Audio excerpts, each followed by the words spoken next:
147 kilometre का एक ring road बनाया गया। ये रोड तो बन गया पर अभी भी इसमें बहुत सारी दिक्कतें थी। पर दाईं ओर से आने वाली गाड़ी इस रिंग रोड पर नहीं जा सकती थी। तभी उसी समय तेज रफ्तार से एक और ट्रक उल्टी दिशा से चली आ रही थी और ये सीधे एलपीजी के टैंकर से टकरा गया।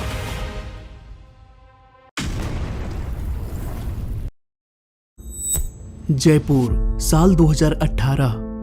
JDA यानी कि जयपुर डेवलपमेंट अथॉरिटी के द्वारा 147 किलोमीटर का एक रिंग रोड बनाया गया, जो जयपुर को कुछ इस तरह से काटते हुए साइड से निकल जाती है।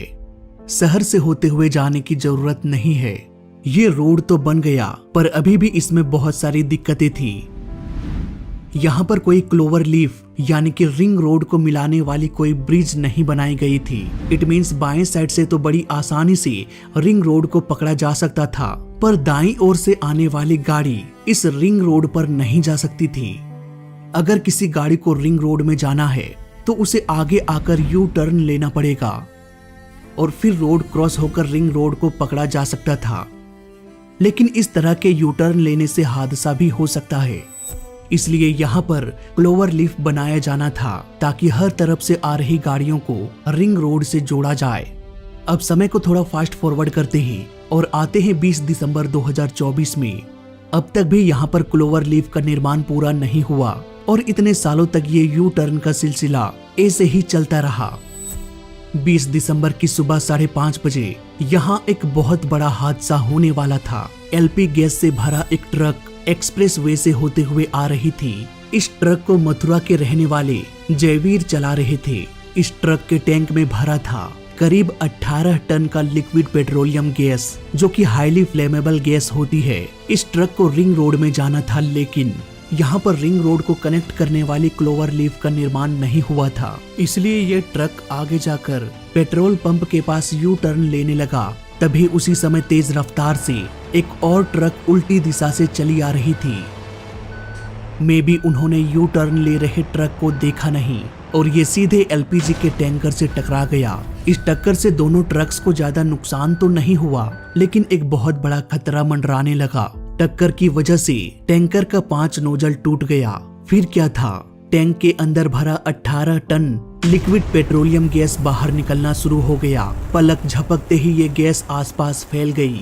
अभी तक इस खतरे का अंदेशा किसी को भी नहीं था, बस तेज एलपीजी गैस की महक आ रही थी और आसपास कोहरे जैसा धुंध छाने लगा। इससे पहले कि लोग कुछ समझ पाते, एक तेज धमाका हुआ। आग मानो बिजली की रफ्तार से फैल गई। दोनों ट्रक के साथ साथ आसपास मौजूद कई गाड़ियों में आग लग गई। आग में फंसे कुछ कार का डोर पिघलकर लॉक हो गया, वो अंदर ही फंस गए। बाइक में सवार एक व्यक्ति का हेलमेट इस तरह से जला कि उसका हेलमेट पिघलकर उनकी आंखों से चिपक गया। एक बस में इस तरह से आग लगी कि बस का डोर लॉक हो गया। कुछ लोगों ने दरवाजा खोलने की भी कोशिश किया पर वो खुला नहीं, जिन्होंने खिड़की तोड़कर अपनी जान बचा लिया। तो वहाँ पे ब्लास्ट हुआ तो हमने देखा तो चारों तरफ से आग ही आग थी और हमारे बस के अंदर भी आग आ चुकी थी। तो हम जैसे निकलने की कोशिश करी तो मेन गेट था, लॉक हो गया था। तो हमने क्या खिड़की तोड़ के और फिर बाहर कूदे हम, और हमारे साथ में कम से कम 8-10 लोग और भी कूद के बाहर निकले। अंदर जो लोग थे वो शायद अंदर ही रह गए थे और कुछ जल भी गया उसके अंदर। पल भर में आसपास के पेड़ पौधे जलकर भस्म हो गई, यहाँ तक कि पंछियां भी आसमान से जलकर गिरने लगी। रिपोर्ट के अनुसार 29 ट्रक, 5 कार, 3 मोटरसाइकिल, 2 बस और 1 ऑटो जलकर पूरी तरह से खत्म हो गया। इस गैस में लगी आग ऑलमोस्ट 300 मीटर तक फैला। हर वो चीज जो जल सकती थी जलकर राख हो गई। बचा तो सिर्फ लोहे के पुर्जे। अकरम नाम का एक व्यक्ति घटना स्थल से करीब 600 मीटर तक चलता रहा। अपने अधजले शरीर के साथ वो लोगों से मदद मांगता रहा, पर उसकी मदद ना करके ज्यादातर लोग उसकी वीडियो बना रहे थे। लेकिन हर कोई यहाँ पर इतना खुदगर्ज नहीं था दोस्तों। घटना से कुछ मीटर दूर एक किसान का बेटा 20 वर्ष का राकेश सैनी ने जैसे ही ब्लास्ट का आवाज सुना, वो तुरंत ही बाहर आया। सामने कुछ लोग आग से बचते हुए भाग रहे थे। उन्होंने करीब 30 लोगों को एक 8 फीट के दीवार के उस पार कर दिया। इस बड़े से दीवार ने आग को आगे बढ़ने नहीं दिया और इस तरह से कई लोगों की जान बच गई। जयपुर की रहने वाली कन्हैया की पत्नी पुलिस कांस्टेबल थी। रोज की तरह वो अपने बच्चों के लिए खाना बनाकर अपनी ड्यूटी के लिए एक बस पकड़कर निकल पड़ी। कुछ देर बाद कन्हैया ने अपनी पत्नी को फोन किया, पर फोन लग नहीं रहा था। बार बार कोशिशों के बाद भी जब फोन ना लगा तो उन्होंने अपने साले को फोन किया। उनके साले ने बताया कि रिंग रोड के पास एक बहुत बड़ा हादसा हो चुका है। मैं भी दीदी की ड्यूटी वहीं पर हूँ। अब दोनों जीजा और साला जल्दी जल्दी घटना स्थल पर पहुँचे। वहां पहुंचने के बाद पता चला कि सभी घायलों को हॉस्पिटल भेज दिया गया है। हॉस्पिटल जाने के बाद उनकी पत्नी कहीं दिखाई नहीं दिया। सभी घायलों को उन्होंने देखा, पर कहीं भी उनकी पत्नी नहीं थी। तभी अचानक उनका साला चीखने लगा। सामने थी सफेद कपड़ों में लिपटी हुई एक बॉडी इस कदर जल चुकी थी कि पहचानना भी मुश्किल हो गया। पर पैर में पहने बिछिया की वजह से उनके भाई ने अपनी बहन को पहचान लिया। हर किसी की दर्जनों ऐसी ही कहानियां हैं जिसे शायद हम पढ़कर सुनकर कुछ महीनों में भुला देंगे। सच कहूं तो वो दर्दनाक पल सिर्फ वही बयान कर सकता है जिन्होंने उस पल को जिया है। इस हादसे में 13 लोग मारे गए और दर्जनों लोग घायल हैं। गैस लीक होने की वजह से सड़क पर चल रही गाड़ियां रुक गई और जो रुकी हुई गाड़ियां थी वो भी स्टार्ट नहीं होने लगा, क्योंकि एलपीजी गैस हवा से भारी होता है।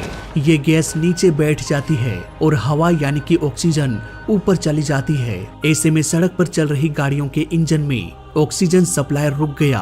कार, ट्रक या जितनी भी गाड़ियां थी सभी बंद पड़ गया। जब कभी भी हम कोई गाड़ी स्टार्ट करते हैं तो इंजन में स्पार्क होता है। यही स्पार्क आग लगाने के लिए काफी था। उस वक्त उस जगह पर ऑलमोस्ट 50 गाड़ियां मौजूद रही होगी। किसी एक ने भी गाड़ी ऑन किया और हुआ एक धमाका। इतनी सारी गाड़ियों में कोई ना कोई तो इंजन को ऑन करके भागने की कोशिश करेगा ही, इसलिए आग लगना तो तय था। यही वजह है दोस्तों कि गैस लीक के तुरंत बाद आग लग गई और आसपास की गाड़ियों में बैठे लोग अपनी गाड़ी भी स्टार्ट करके भाग नहीं पाया।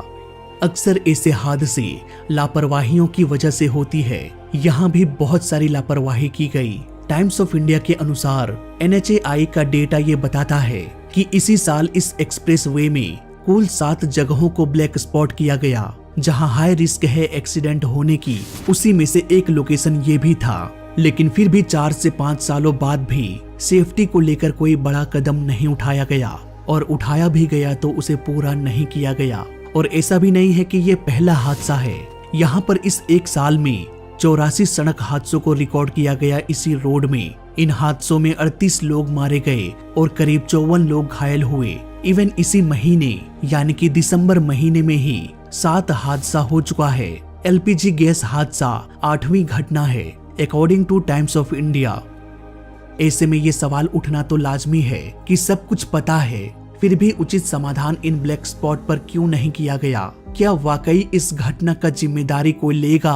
क्या कोई कहेगा कि ये हमारी गलती थी? आगे हम इन गलतियों पर सुधार करेंगे। NHAI ने यह बयान दिया कि पुलिस और जयपुर डेवलपमेंट अथॉरिटी जिन्होंने रिंग रोड को बनाया था, इन दोनों की सहमति से उस यू टर्न को खोला गया जहां से वो LPG ट्रक मुड़ा था। यहाँ रिंग रोड पर जाने के लिए कोई भी क्लोवर लीफ अब तक नहीं बना है। क्लोवर लीफ एक ऐसा मॉडल है जिससे एक साइड की सड़क की गाड़ियों को दूसरे साइड के रोड में जाने की जरूरत नहीं पड़ती है। सबके लिए सेपरेट रोड होता है। सवाल ये है कि आखिर रोड निर्माण के इतने साल बाद भी क्लोवर लीफ के काम को क्यों रोका गया? क्यों उसके जगह पर यू टर्न को खोला गया? पता नहीं इसका जवाब कौन देगा। कोई देगा भी या नहीं देगा। फिलहाल इस वीडियो में अभी तक के लिए बस इतना ही।